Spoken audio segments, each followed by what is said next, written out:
Welcome to Mr. Mutlow's topic in 10 minutes for O.C.R. A.2 Physical Education.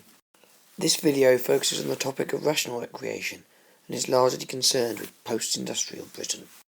Post-industrial Britain, of course, refers to the time after the Industrial Revolution. This was largely a time of new technology, greater industry, and a more urban population.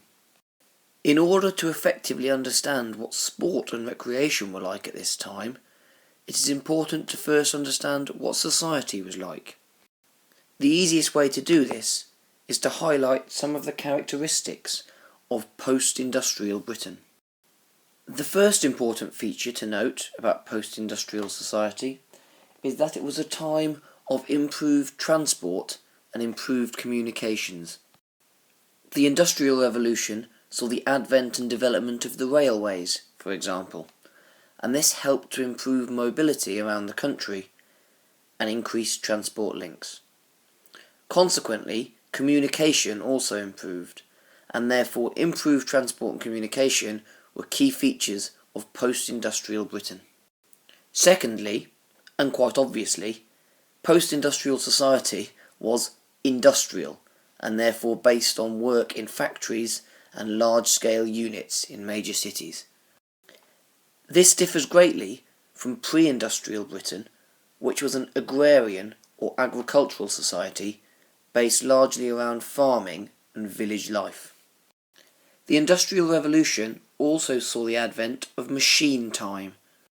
This meant that working hours were based on a machine-based day rather than on light, weather, or climatic influences such as there had been in the pre-industrial times.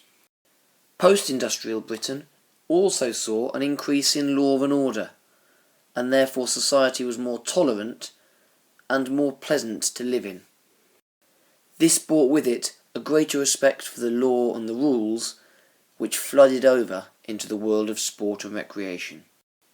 Arguably, the most important impact of the Industrial Revolution was the creation of an urban middle class. This group of people went on to become a major feature of post-industrial society. Furthermore, the changes in society saw an increased business and administrative responsibility, and therefore skills in this area increased. In sporting terms, this often resulted in increased administration and organisation. Increases in transport, communication, law and order, and the emergence of a middle class helped to create a more civilised society in post-industrial Britain. As we move further through the course, you will see that sport often changed from a violent and disorganised pre-industrial activity to a more structured and codified post-industrial recreation. This is by and large a reflection in the changes to a more civilised society. The final major feature of post-industrial society was advances in technology.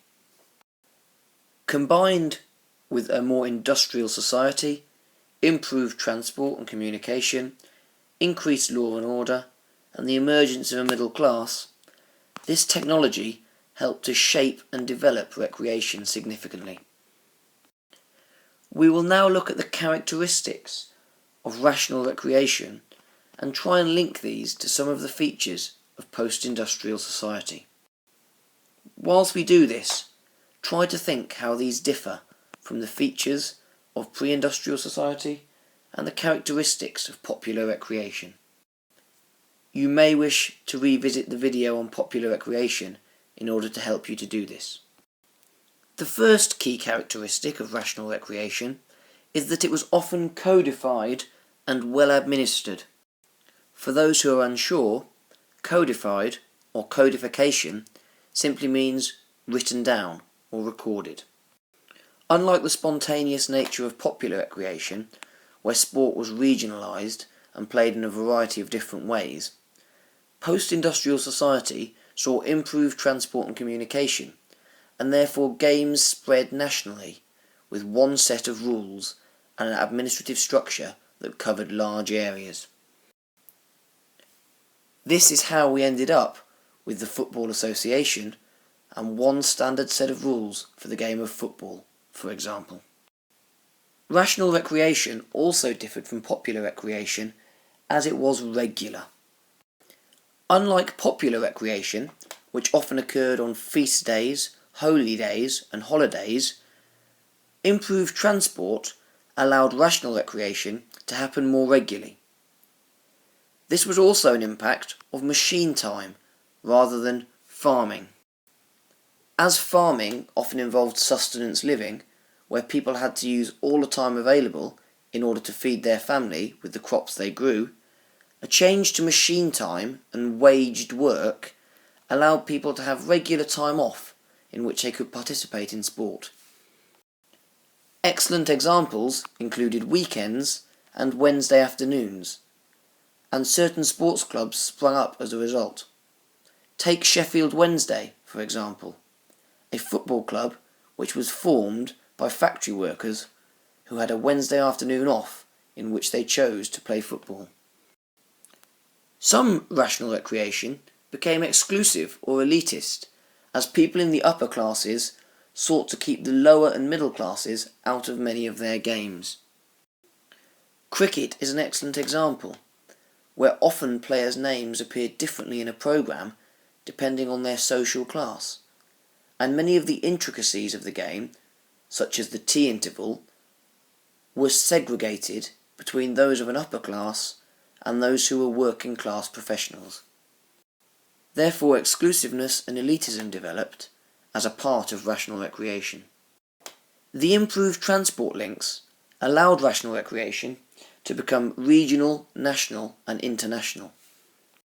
Where games had previously only been played between local villages or local towns, the introduction of trains and other types of transport allowed games to be taken further afield, and a comprehensive fixture list to be set up within counties, regions, nations, or even between nations.